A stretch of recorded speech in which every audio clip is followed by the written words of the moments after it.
Hello my cool students, welcome to Cool Gurukul. This is Anjali and आज का topic जो है वो है रिफ्लेक्शन एंड रिफ्रैक्शन। ये दो टॉपिक्स आज हम कवर करने वाले हैं। वन बाय वन में आपको रिफ्लेक्शन एंड रिफ्रैक्शन के बारे में बताने वाले हैं। सबसे पहले करते हैं रिफ्लेक्शन। चलिए करते हैं start. Let's start it. So video को स्टार्टिंग से एंड तक जरूर देखिए और अगर पसंद आई हो तो वीडियो को लाइक जरूर कीजिएगा। तो चलिए स्टार्ट करते हैं आज की वीडियो। ओके, तो स्टार्ट करते हैं रिफ्लेक्शन ऑफ लाइट। लाइट का रिफ्लेक्शन क्या होता है? मेरे पास एक ऑब्जेक्ट है, ठीक है, जो बोर्ड के ऊपर बना हुआ है। ऑब्जेक्ट का ये ऊपर का क्या है? सरफेस है, ठीक है। इन्वायरमेंट में जो लाइट्स प्रेजेंट होते हैं उनमें से लाइट की जो एक रे है वो निकलकर लाइट की रे है जो वो आएगी इस सरफेस के ऊपर। लाइट की रे सरफेस के ऊपर आ रही है। कहां से? इधर से आ रही है। ये क्या है? लाइट रे। लाइट की जो रे है वो सरफेस के ऊपर आई, यहाँ पे सरफेस के ऊपर यहाँ पे टकरा कर ये वापस दूसरे डायरेक्शन में चली गई, ठीक है। ओके, तो ये जो ऑब्जेक्ट है इसके अंदर का जो मीडियम है, इसके अंदर अंदर वाला जो मीडियम है उसे कहते हैं डेंसर मीडियम। और ऑब्जेक्ट के बाहर का जो इन्वायरमेंट है, बाहर का मीडियम है, उसे कह देंगे हम नॉर्मल रेयर मीडियम, ठीक है। रेयर मीडियम में क्या है? इसे हम वैक्यूम भी कह सकते हैं, एयर भी कह सकते हैं, ठीक है। ये एयर में लाइट प्रेजेंट है और लाइट यहाँ पे आती है, इस ऑब्जेक्ट के सरफेस के ऊपर आती है, टकरा कर वापस एयर में ही चली जाती है। तो इसे कहते हैं लाइट का reflection, reflection of light. Simple सी बात है। और इसमें क्या होता है? जो मीडियम होता है वो कभी भी चेंज नहीं होता। किसमें? रिफ्लेक्शन में। रिफ्लेक्शन में कभी भी मीडियम चेंज नहीं होगा, ठीक है।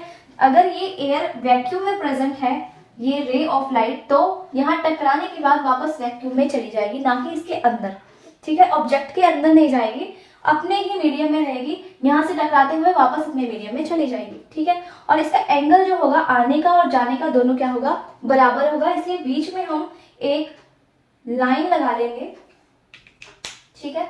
और इस लाइन को क्या कहते हैं?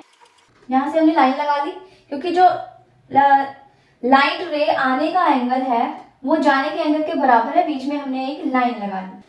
अब जो लाइट की रेज यहाँ पे आ रही है इस ऑब्जेक्ट के ऊपर, ये आने वाली रेज को कहते हैं इंसिडेंट रे। ओके, ये इंसिडेंट रे यहाँ पे आई, एक पॉइंट के ऊपर यहाँ पे सरफेस पर पड़ी और यहाँ से टकराते हुए वापस चली गई, ठीक है। और वापस जाने वाली जो रे है उसे क्या कहते हैं? इसे कहते हैं रिफ्लेक्टेड रे, ठीक है। यानी कि जो लाइट की रे है उसका हो रहा है रिफ्लेक्शन, तो इसे कहते हैं रिफ्लेक्शन ऑफ लाइट। आने वाली जो लाइट है उसे कहते हैं इंसिडेंट रे और जाने वाली जो लाइट है टकराकर उसे कहते हैं रिफ्लेक्टेड रे। क्या कहते हैं? Reflected ray. हमारे पास दो टर्म्स हैं, ठीक है। एक तो होती है रिफ्लेक्शन जो अभी हम पढ़ रहे हैं, और दूसरी होती है रिफ्रैक्शन। रिफ्रैक्शन जिसमें आर पड़ती है यहाँ पे, रिफ्रैक्शन जो हम फिर पढ़ेंगे। तो क्या होता है कि रिफ्लेक्शन और रिफ्रैक्शन में आप लोग कंफ्यूज हो जाते हैं, तो इसकी कंफ्यूजन मैं दूर कर देती हूँ कि रिफ्लेक्शन भी आपको याद रहे, अलग से रिफ्रैक्शन भी याद रहे, इसे आप मिक्स ना करो। इसके लिए मैं आपको एक एग्जांपल देती हूँ, जैसे कि आप इसको रिलेट कर सकते हो इलेक्शन से। इलेक्शन के स्पेलिंग क्या होते हैं? इलेक्शन क्या होते हैं? ELECTION, election. इलेक्शन में एल होता है ना। इसी तरह से रिफ्लेक्शन, इसके स्पेलिंग देखिए, आधे स्पेलिंग तो सिमिलर ही है। इलेक्शन पीछे है, इसके पीछे भी इलेक्शन है, सामने वाला REF और सिर्फ E, इनमें डिफरेंस है। तो सेम सेम लग रहा है ना। Reflection, reflection, election. मैं ये नहीं कह रही कि इसे आपने आंसर में लिखना है, जस्ट आपको समझाने के लिए मैं इसका एग्जांपल ले रही हूँ, ठीक है। अपनी तरफ से मैंने आपके लिए एक छोटा सा एग्जांपल बनाया ताकि आपको रिफ्लेक्शन और रिफ्रैक्शन में फर्क अच्छे से याद हो जाए। आप दोनों को मिक्स ना करो, कभी कंफ्यूज ना हो, ठीक है। तो रिफ्लेक्शन जो अभी हम कर रहे हैं इसको हम रिलेट करेंगे इलेक्शन के साथ। किससे रिलेट कर रहे हैं? रिफ्लेक्शन को इलेक्शन के साथ। जैसे कि इलेक्शन में वोट मांगने के लिए आपके घर आते हैं ना लोग, तो वोट मांगने वाले ये हो गए जो लाइट आ रही है, ठीक है। ये आपका घर है, वोट मांगने वाले आपके पास आए, वोट मांगकर फिर चले गए। मतलब वो जो लोग होते हैं सिर्फ आपके तक यहाँ पर आते हैं, वोट मांगते हैं और फिर चले जाते हैं। तो इलेक्शन में यही होता है ना, वोट मांगना और फिर चले जाना अपना, जब वो ऐड कर रहे होते हैं, जब इलेक्शन में खड़े होते हैं। तो क्या हुआ कि लाइट की जो रे है वो आई, यहाँ से टकराई और वापस चली गई, रिफ्लेक्शन हो गया। तो रिफ्लेक्शन इलेक्शन, ठीक है, इलेक्शन वाले आए, वोट मांगा और चले गए, तो रिफ्लेक्शन एंड इलेक्शन, ऐसे आप कंपेयर कर सकते हो, दोनों में एल एल प्रेजेंट, इलेक्शन पीछे का वर्ड सेम है। तो इस तरह से आप रिफ्लेक्शन को रिफ्रैक्शन, जो हम बाद में करेंगे, रिफ्रैक्शन से आप अलग करके याद कर सकते हो। इस तरह से आप कंफ्यूज नहीं हो सकते। रिफ्रैक्शन में इलेक्शन जैसा तो कुछ है नहीं, तो आप समझ जाओगे कि रिफ्रैक्शन में क्या लिखना है और रिफ्लेक्शन के टॉपिक में क्या लिखना है। चलिए इससे आगे बढ़ते हैं। इलेक्शन को अब हम यहीं पर समाप्त करते हैं, छोड़ देते हैं।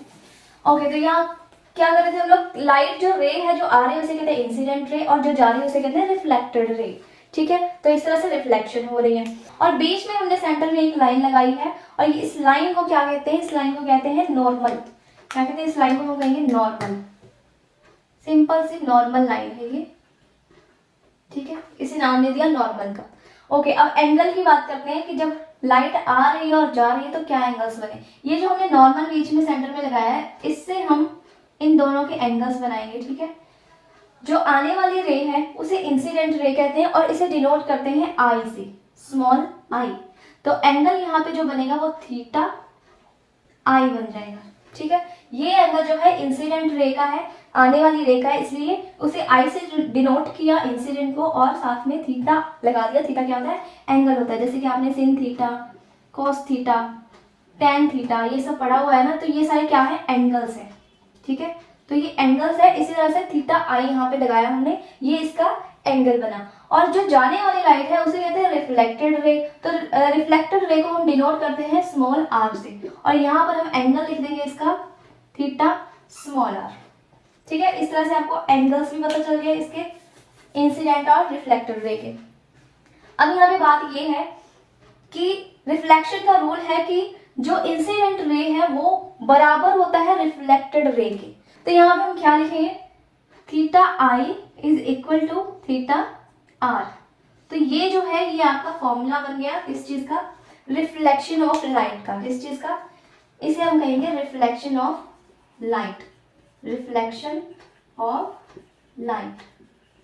तो ये फॉर्मूला है रिफ्लेक्शन ऑफ लाइट का। कहीं भी आपको ऐसा देखने को मिल जाए कि theta i is equal to theta r, तो आपको बिल्कुल आंख बंद करके ये समझ जाना है कि ये क्या है, रिफ्लेक्शन ऑफ लाइट है। कौन सा, इलेक्शन वाला, ठीक है। जैसे आपको एग्जाम में अगर ये दिया जाता है क्वेश्चन में कि theta i is equal to theta r को एक्सप्लेन करो, तो आप क्या एक्सप्लेन करोगे। जो भी हम रिफ्लेक्शन ऑफ लाइट करने वाले हैं, अभी आगे जो भी करने वाले हैं, ये सारा का सारा आप रिफ्लेक्शन ऑफ लाइट को एक्सप्लेन करोगे, अगर आपको ये चीज कहीं पर देखने को मिल जाती है। अगर आपको क्वेश्चन में कहा जाता है कि इसे एक्सप्लेन कीजिए, ये जो आपका रिजल्ट है, आपको सीधा रिजल्ट दे दिया जाता है, इसे एक्सप्लेन कीजिए, तो आप समझ लोगे कि ये रिफ्लेक्शन ऑफ लाइट है, और पूरे का पूरा रिफ्लेक्शन ऑफ लाइट वहां पे आप एक्सप्लेन करके आओगे एग्जाम्स में, ठीक है। तो यहाँ तक समझ में आ गया, ये हो गया इसका फॉर्मूला।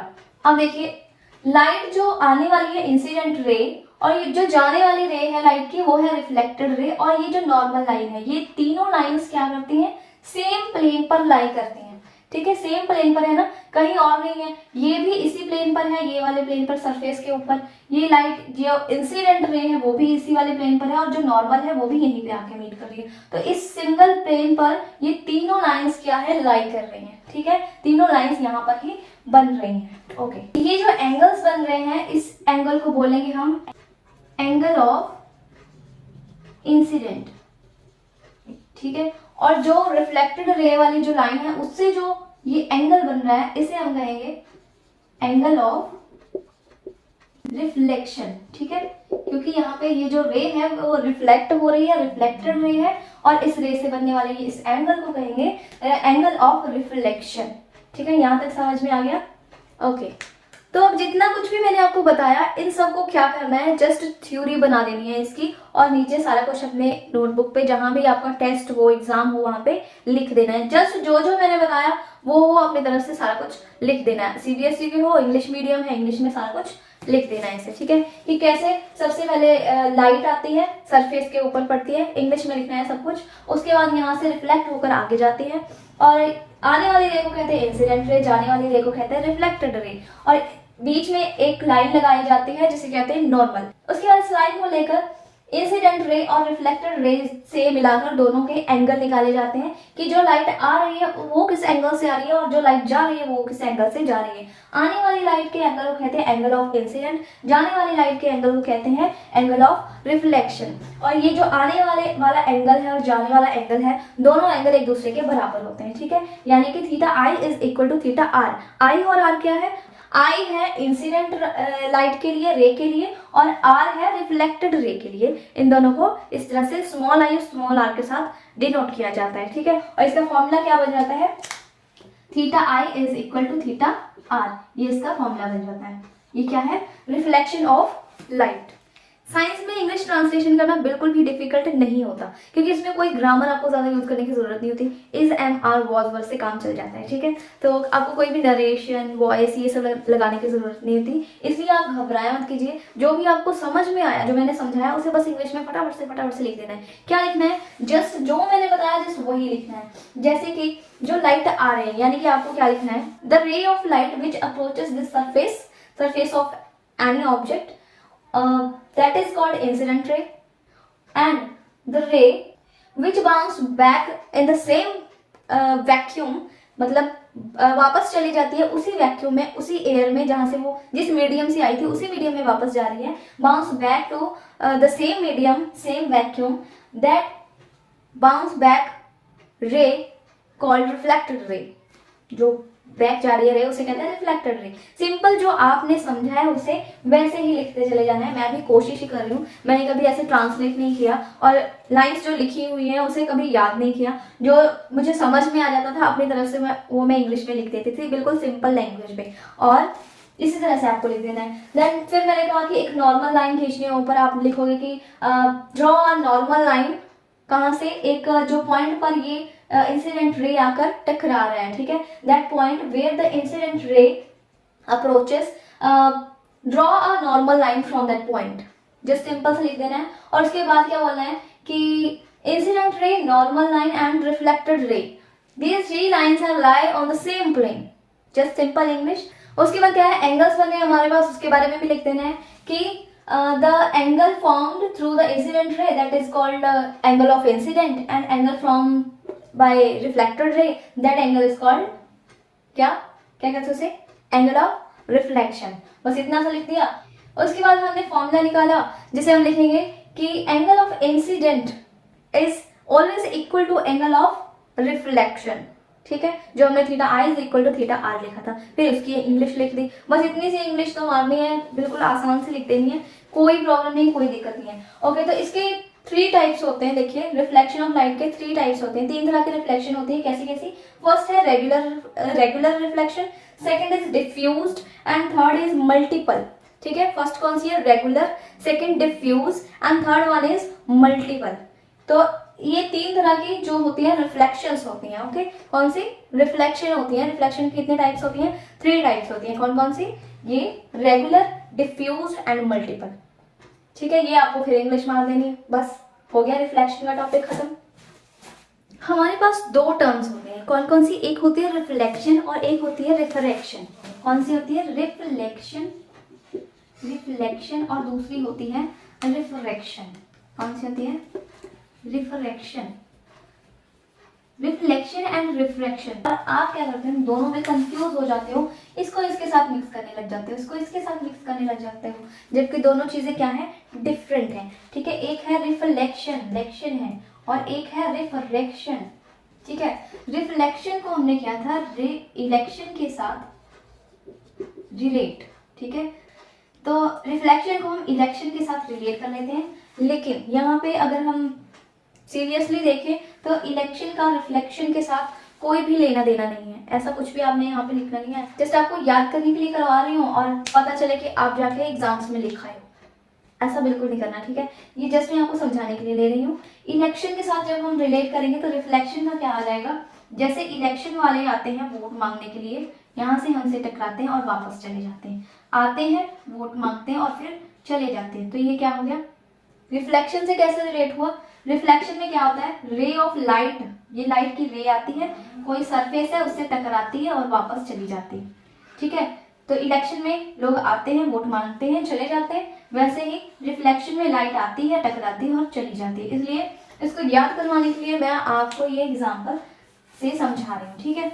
तो ये हो गया रिफ्लेक्शन। लेकिन अभी जो हम करने वाले हैं वो है रिफ्रैक्शन। रिफ्रैक्शन में ऐसा कुछ नहीं होता कि लाइट आई, टकराई और चली गई उसी मीडियम में, ठीक है। ये क्या होता था, सेम मीडियम में लाइट जाती थी, लेकिन यहाँ पे रिफ्रैक्शन में सेम मीडियम में लाइट नहीं जाएगी।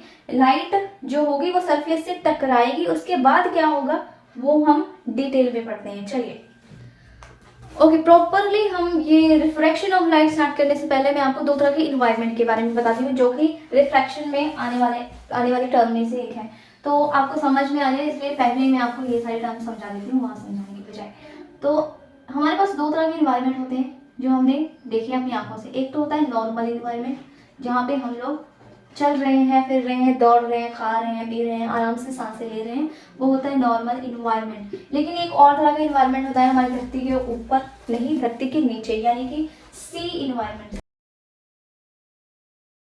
तो जो नॉर्मल इन्वायरमेंट होता है वहाँ पे हम बहुत ही नॉर्मली आसानी से चल लेते हैं, फिर लेते हैं। लेकिन सी इन्वायरमेंट में क्या होता है, आसानी से हम चल फिर नहीं सकते क्योंकि वहाँ पे पानी भरा होता है, यानी कि गहरा, वो इन्वायरमेंट बहुत ज़्यादा गहरी हो जाती है, ठीक है, डेंस हो जाती है, डेंस इन्वायरमेंट हो जाती है, इसे क्या कहते हैं, डेंस। और जो नॉर्मल इन्वायरमेंट होता है उसे कहते हैं रेयर, ठीक है। क्या कहते हैं, नॉर्मल को बोल देंगे रेयर। और जो थोड़ी सी थिकनेस जहाँ पे बढ़ जाती है, यानी कि जो गहरी हो जाती है, उसे कहते हैं डेंस इन्वायरमेंट, ठीक है। उस चीज को कह देते हैं डेंस होना, यानी कि गाढ़ा होना। डेंस मतलब क्या होता है, गाढ़ा होना। इसी तरह से अगर दूसरा एग्जांपल हम लेते हैं, जैसे मेरे पास एक गिलास है, ठीक है, और एक नहीं, मेरे पास दो गिलास है। फिलहाल मेरे पास बोर्ड के ऊपर दो गिलास प्रेजेंट है, और इस गिलास में एक में क्या है, मैंने डाला इसमें वाटर, ठीक है, ये गिलास वाटर से भरा हुआ है। और दूसरा जो गिलास है उसमें वाटर प्लस शुगर है, ठीक है। क्या है, वाटर और शुगर प्रेजेंट है। वाटर और शुगर वाले को मैंने अच्छे से मिक्स कर दिया, मिक्स कर दिया, मिक्स कर दिया। ये वाटर और शुगर का मिश्रण बन गया, घोल बन गई। तो इसमें क्या बन गई, चाशनी बन गई। चाशनी आपको पता है क्या होती है, जैसे जलेबियां बनती है ना, तो जलेबियों को तलने के बाद एक शुगर वाले घोल में डाला जाता है ताकि वो मीठी हो जाए। उस शुगर वाले घोल को क्या कहते हैं, चाशनी कहते हैं। तो हमने यहाँ पे घोल बना लिया चीनी खाने का। अब मैं आपको चैलेंज करती हूँ कि आप इस पानी को 15 सेकंड में एक बार में पी जाइए, और उसी तरह से इस पानी को, चीनी वाले पानी को भी आपको उसी टाइम ड्यूरेशन में एक सांस में पी जाना है। तो आप वहां पर क्या देखोगे कि जो नॉर्मल पानी है वो तो आप आसानी से पी रहे हैं, लेकिन जो ये शुगर वाला मिक्स पानी है ये आपको पीने में थोड़ी सी दिक्कत आ रही है। वो आप एक बार में नहीं पी सकते। आपका गला है, आपका जो गला है वो चिपकने लग जाएगा, ठीक है, अंदर चिपचिपा सा हो जाएगा। क्यों होता है, इसमें लिक्विड का जो कंसेंट्रेशन है रेयर सा है, लेकिन यहाँ पे क्या हो रहा है, लिक्विड डेंस हो गया। चीनी मिलाने से लिक्विड डेंस हो गया, यानी कि गाढ़ा हो गया, ये लिक्विड गाढ़ा हो गया, ठीक है, जिसकी वजह से वो आसानी से आपके अंदर नहीं जा रहा और चिपचिपा सा हो रहा है, ठीक है। तो इससे आसानी से चला जा रहा है, और ये जो है इसमें जो लिक्विड है वो गाढ़ा हो चुका है। तो ये गाढ़ा, लिक्विड, डेंस एंड ये रेयर, ये सब क्या चीजें आपको रिफ्रैक्शन में समझ में आएगी। ओके, चलिए रिफ्रैक्शन स्टार्ट करते हैं। मैं बहुत पहले कह रही थी ना, चलिए स्टार्ट करते हैं, जो भी टॉपिक होता है उसके बाद फिर उसके जो नॉर्मल से कीवर्ड्स है वो समझाने लग जाते हैं। लेकिन इस बार हम फाइनली स्टार्ट कर रहे हैं, ठीक है। ओके, तो मेरे पास एक है टब। क्या है, टब। मेरे पास एक कंटेनर। अब कंटेनर में मैं वाटर फिल करने वाली हूँ, ठीक है।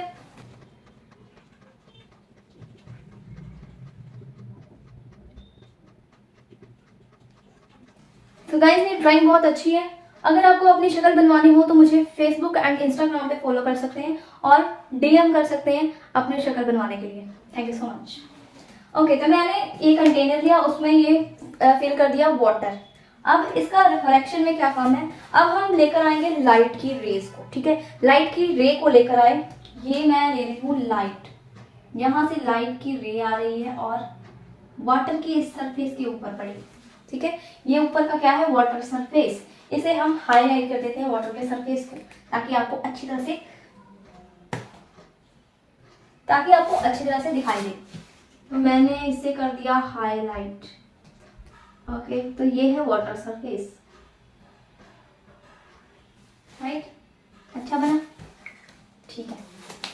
तो लाइट जो है ऊपर से आ रही है और आते हुए यहाँ पर वाटर के सरफेस के ऊपर पड़ी, और उसके बाद क्या हुआ कि यहाँ से जैसे रिफ्लेक्शन होता था यहाँ से सरफेस के ऊपर से वापस से अपने मीडियम में चली जाती थी, ऐसा कुछ नहीं हो रहा है यहाँ पे। यहाँ पे क्या हो रहा है, ये लाइट पानी के अंदर ही घुस जा रही है, ठीक है, ये पानी के अंदर चली गई लाइट, ये यहाँ से पानी के अंदर चली गई और जाते वक्त ये थोड़ी सी बेंड हो गई। क्या हुआ, ठीक है, अंदर चली गई इस सरफेस से और जाते वक्त थोड़ी सी बेंड हो गई। अब यहाँ पर इस पॉइंट पर हम इस पॉइंट को लेकर यहाँ पर एक नॉर्मल लाइन खींच देंगे, जैसे हमने रिफ्लेक्शन में किया था। तो इस तरह से हमने एक नॉर्मल लाइन लगा ली बीच में, जहां से ये बेंड कर रही थी लाइट आई बाहर से, ये यहाँ से लाइट आ रही है और कहाँ गई, अंदर जाकर ये ऐसे बेंड कर गई, ठीक है। लाइट की डायरेक्शन मैंने शो कर दी इस एरो से। ओके, तो अब ये जो हमने रेयरर मीडियम पढ़ा था और डेंसर मीडियम पढ़ा था वो यहाँ पे हम मार्क कर लेंगे। ये जो ऊपर का मीडियम है जहाँ से लाइट आ रही है वो क्या है, रेयरर मीडियम। कौन सा मीडियम है, रेयर मीडियम है, ठीक है। रेयर मीडियम, इसे वैक्यूम भी कह सकते हैं, एयर भी कह सकते हैं, यानी कि एयर वाला जो ये इन्वायरमेंट है, यहाँ से जो लाइट है वो आती हुई यहाँ पे वाटर के सरफेस के ऊपर पड़ी और बाद में वाटर के अंदर ही चली गई लाइट, ठीक है, लाइट की रे। तो ये वाटर का अंदर का जो इन्वायरमेंट है, यानी कि वाटर वाला इन्वायरमेंट जो है वो क्या है, वो डेंसर इन्वायरमेंट है, यानी कि ये क्या है, डेंसर मीडियम है, ठीक है। तो बाहर का जो मीडियम है एयर वाला, वो उसे कह देंगे हम रेयर मीडियम, और जो अंदर वाला वाटर वाला मीडियम है उसे कहेंगे डेंसर मीडियम, क्योंकि वाटर क्या है, एयर से गाढ़ा है, इसलिए इसे डेंसर मीडियम बोल दिया गया, डेंसिटी इसकी क्या है, ज्यादा है। तो जो आने वाली रेज है उसे कहते हैं इंसिडेंट रे, इंसिडेंट रे, और जो ये अंदर जाकर बेंड हो गई इस रे को कहेंगे रिफ्रैक्टेड रे।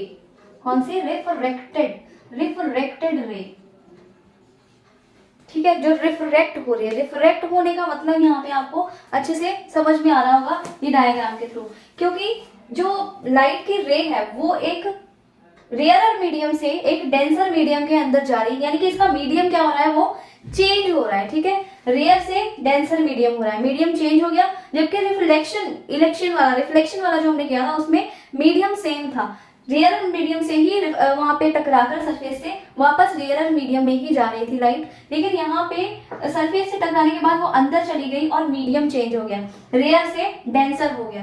तो ये रेयर से डेंसर मीडियम चेंज होना, लाइट का अंदर चले जाकर बेंड हो जाना। लाइट तो पहले भी बेंड हो रही थी रिफ्लेक्शन में, लेकिन मीडियम क्या था, सेम था। इसमें मीडियम क्या है, डिफरेंट है, एक रेयर था जब आ रही थी, जब अंदर जाकर बेंड हो रही है तब क्या है, मीडियम डेंसर है। तो इसे ही कहते हैं रिफ्रैक्शन, ठीक है, रिफ्रैक्शन ऑफ लाइट।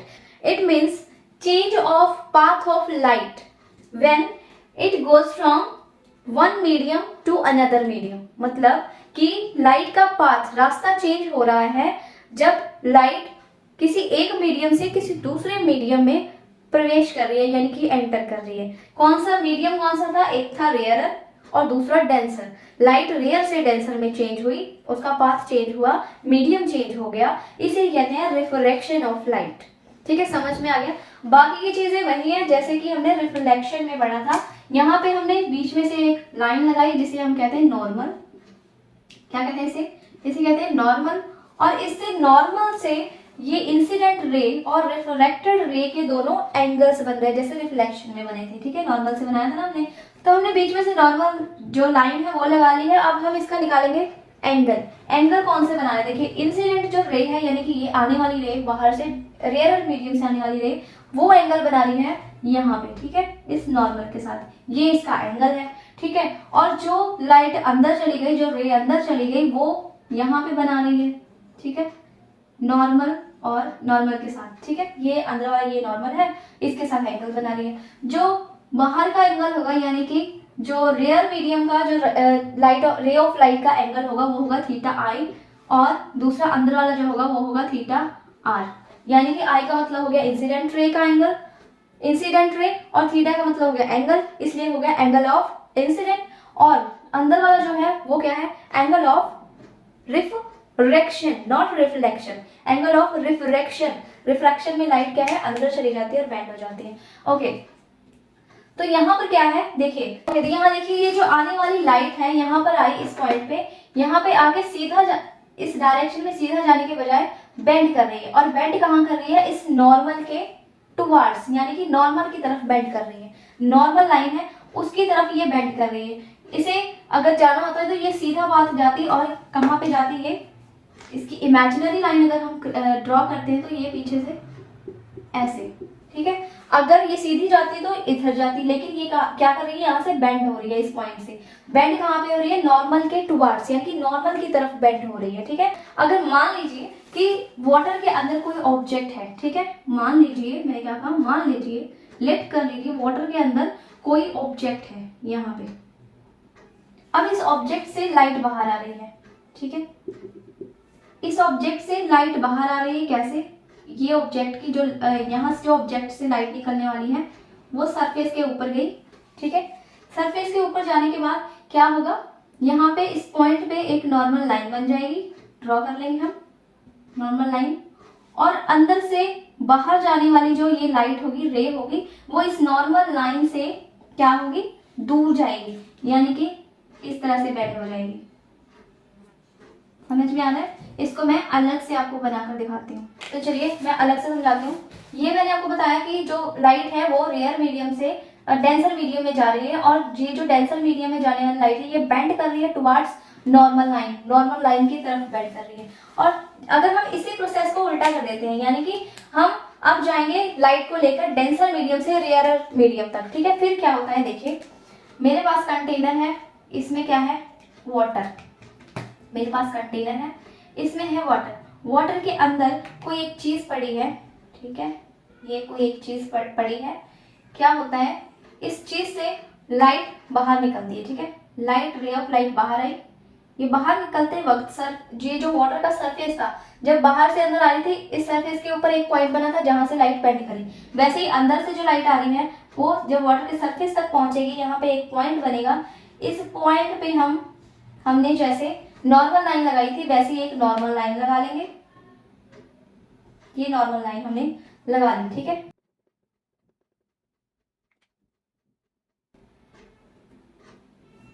इस बड़े ऑब्जेक्ट से निकलने वाली ये जो रे है इस पॉइंट पर, वाटर के इस सरफेस पर एक पॉइंट पर आकर यहाँ पर आई, और जब ये क्या है, ये डेंसर मीडियम है, ठीक है, डेंसर मीडियम, और ये ऊपर वाला क्या है, रेयर मीडियम, यानी कि एयर वाला मीडियम, ठीक है। तो डेंसर मीडियम से जब एयर वाले मीडियम में लाइट निकल रही है तो ये इधर की ओर बेंड करेगी। इधर की ओर बेंड करने से की बजाय आप ये कह सकते हैं कि ये जो नॉर्मल लाइन हमने बनाई है, इस नॉर्मल लाइन से अवे जाएगी, यानी कि दूर जाएगी, उधर की तरफ बेंड करेगी। अब आप ये पूछ सकते हो कि हमें जो लाइन बनानी है, जो लाइट की रे की लाइन है, कैसे पता चलेगा किधर हम बेंड करें किधर नहीं। ये जो लाइट है ऐसे बेंड हो रही है, यहाँ से ऐसे भी तो बेंड हो सकती थी, लेकिन वैसे बेंड नहीं करना है, हमें हमेशा एक नॉर्मल लाइन खींचनी है, उस नॉर्मल लाइन के अकॉर्डिंग हमें रेज को बेंड करवाना है। लेकिन होता ही ऐसे है, ओरिजिनल अगर हम प्रैक्टिकल करते हैं तब भी ऐसा होता है, उसी से ये कंक्लूजन निकालकर आपको थ्योरी में करवाया जाता है, ठीक है। ये सारे प्रूव्ड एक्सपेरिमेंट है जो आपको करवाए जाते हैं, ठीक है। तो जैसे कि हमने इसमें किया था, तो क्या हुआ था, जब हम एयर से डेंसर में आ रहे थे तो ये जो लाइन थी बेंड करने वाली लाइन, ये नॉर्मल की तरफ बेंड कर रही थी, याद रखना है। जब डेंसर में आना है तो नॉर्मल की तरफ बेंड करना है, डेंसर से बाहर एयर में जाना है तो क्या करना है, नॉर्मल लाइन के अवे, नॉर्मल लाइन से दूर हमने ऐसे बेंड कर देना है। ऐसे नहीं करना कि यहाँ पे आए और ये इधर चले गए या इधर चले गए, जिधर लाइट जा रही है उसी डायरेक्शन में दूसरी साइड, ये नॉर्मल से दूसरी साइड बेंड हो जाएगी, ठीक है, उससे दूर जाएगी। तो इसका जो फॉर्मूला बनता है वो होता है theta i is not equal to theta r. मतलब जो हमारा एंगल ऑफ इंसिडेंट बना और एंगल ऑफ रिफ्रैक्शन बना, वो दोनों एक दूसरे के बराबर नहीं होते, ये दोनों एंगल्स जो होते हैं वो अलग अलग निकल के आते थे। जबकि जो रिफ्लेक्शन था उसमें ये दोनों सेम थे, इक्वल थे एक दूसरे के। तो जब भी आपको ये देखने को मिले तो आप सीधा लिखोगे रिफ्लेक्शन, और जब भी आपको ये देखने को मिले तो आप लिखोगे रिफ्रैक्शन, ठीक है। तो इसमें से आपको रिजल्ट देकर भी क्वेश्चन पूछा जा सकता है। आपको क्वेश्चन आ सकता है कि ये जो थीटा आई और equal to theta r, r और बीच में नॉट इक्वल, तो ये आपको देखकर इसको एक्सप्लेन करने के लिए अगर आपको कहा जाए एग्जाम्स में तो एक्सप्लेन क्या करोगे, रिफ्रैक्शन ऑफ लाइट, ठीक है, सिंपल सी बात है। अब जितनी भी थ्योरी मैंने आपको बताई वो सब आपको इंग्लिश में बड़बड़ करके लिख देनी है। उससे पहले कि आप इंग्लिश बड़बड़ाओ, तो जैसे कि मैं रिफ्लेक्शन में मैं आपको बता चुकी हूँ कि साइंस की इंग्लिश बिल्कुल ही आसान होती है, कोई ग्रामर यूज करने की जरूरत नहीं होती, नरेशन वॉइस ये सब कुछ भी यूज करने की जरूरत नहीं है। जस्ट आपको इज एम आर वर्ड्सवर्थ इन सब चीजों से ही आप इंग्लिश बना सकते हो, इस साइंस की लैंग्वेज लिख सकते हो इंग्लिश में। ओके, तो इसके बाद मैं आपको बताती हूँ कि एक रिफ्रैक्टिव इंडेक्स होता है। इससे पहले कि आप इंग्लिश बनाने लग जाओ, थ्योरी लिखने लग जाओ, मैं आपको बताती हूँ इसका एक होता है रिफ्रैक्टिव इंडेक्स। रिफ्रैक्टिव इंडेक्स क्या होता है? Refractive index.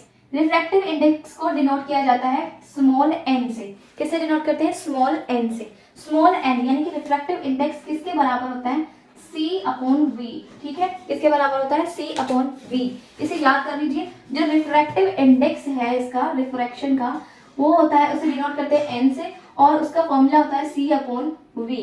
जहां पे C का मतलब होता है वैक्यूम। क्या होता है? C का मतलब होता है वैक्यूम, और V का मतलब होता है स्पीड ऑफ लाइट। क्या होता है? Speed of light. तो रिफ्रैक्टिव इंडेक्स जो है उसका मतलब हो गया, उसका डेफिनेशन अगर लिखना हो तो डेफिनेशन आप फॉर्मूले से ही बना सकते हो। डेफिनेशन से फॉर्मूला बना सकते हो, फॉर्मूला से डेफिनेशन। फॉर्मूला से डेफिनेशन बनाना आसान हो जाता है। इससे आपको दो फायदे हैं। एक तो आपको फॉर्मूला याद हो जाएगा, फॉर्मूला याद करना बहुत जरूरी होता है। जैसे फिजिक्स का ये टॉपिक है आपका लाइट वाला, ठीक है, 10th क्लास में जो फिजिक्स का टॉपिक है आपका लाइट वाला, तो लास्ट में जो रिजल्ट आ रहा है वही याद कर लो। ठीक है, जो रिजल्ट होता है ना वही उसकी डेफिनेशन होती है, पूरी थ्योरी, सॉरी पूरी डेरिवेशन की जो थ्योरी होती है वो उसका रिजल्ट होता है। रिजल्ट याद करो, उसी डेफिनेशन बना लो, तो दो फायदे हो गए। एक तो आपको रिजल्ट याद हो गया उसका, और दूसरा फायदा ये है कि उसकी डेफिनेशन आपको याद होगी। अलग से डेफिनेशन को लाइन में याद करने की जरूरत नहीं पड़ेगी। ठीक है, तो जैसे कि हमारे पास है n refractive index is equal to C/V, तो यहाँ से हम निकालेंगे इसका डेफिनेशन, यानी कि रिफ्रैक्टिव इंडेक्स जो होता है वो किसके बराबर होता है? क्या होता है? Speed of light in vacuum. क्या होता है refractive index? Speed of light in vacuum. किसी भी वैक्यूम में, एयर वाले मीडियम में लाइट की स्पीड कितनी है वो बताता है हमारा रिफ्रैक्टिव इंडेक्स। ठीक है, रिफ्रैक्शन में इस एनवायरनमेंट के अंदर यानी कि वैक्यूम के अंदर, वैक्यूम एयर के अंदर लाइट की जो स्पीड है वो कितनी है, ठीक है, वो बताता है हमें मीडियम के अंदर, वैक्यूम यानी कि मीडियम के अंदर, किसी भी मीडियम के अंदर स्पीड की जो, लाइट की जो स्पीड है वो कितनी है वो बताएगा रिफ्रैक्टिव इंडेक्स। ठीक है, तो रिफ्रैक्टिव इंडेक्स को एल से डिनोट करते हैं, फॉर्मूला हो गया C/V। C denotes vacuum and V means speed of light. तो फटाफट से आपको इसकी डेफिनेशन लिख देनी है, उसके बाद इसकी इंग्लिश मार देनी है थ्योरी में, कि जो हमें बड़ा बस वो लिख देना है। जैसे कि जो इंसिडेंट रे है, दैट रे which comes from rarer medium, that is called incident ray, and when it goes inside the denser medium and refract, that ray is called refracted ray. Okay, the angle created by this incident ray is called theta I, and angle created by this refracted ray, that is theta R. Or and theta I and theta R यानी कि angle of incident and angle of refraction in case of refraction that is not equal to each other. Okay, this theta I is not equal to theta R always. Okay, तो यहाँ तक English मार दी। इसके बाद आप English ये मार सकते हो जो हमने पढ़ा था अभी, the ray of light which goes from rarer medium to denser medium, it bends towards the normal. ठीक है, नॉर्मल लाइन के तरफ बेंड करेगा। और रिफ्लेक्शन में आपको क्या लिखना है? when incident ray lie on the surface and go back in the same medium। बस ये सारी चीजें हमने पढ़ी थी और यही सारी चीजें हमने लिख भी थी। और इंग्लिश में एक ये भी लिख देना है कि there is a refracted index. A refracted index is denoted by n, and the refracted index means the measurement of speed of light in vacuum. Okay, और इसका फॉर्मूला लिख देना है, refracted index is equal to C/V, where C is vacuum and V is speed of light. Just इतना सा आपने लिखना है इसमें, और बहुत ही आसान है। अगर आपको हमारी वीडियो पसंद आई हो तो वीडियो को लाइक करें, दोस्तों के साथ शेयर करें और सब्सक्राइब करें। साथ में ही बेल आइकन है उसे भी प्रेस कर दें, ताकि जितने भी अपडेशंस हैं वो आप तक सबसे पहले पहुंच जाए और आप सबसे पहले हमारे वीडियोस देख सकें और सबसे पहले हमारे वीडियोस को शेयर कर सकें। तो आज के लिए बस इतना ही। मैं आप सबसे मिलती हूँ नेक्स्ट वीडियो में एक नए टॉपिक के साथ। तब तक के लिए गुड बाय, टेक केयर।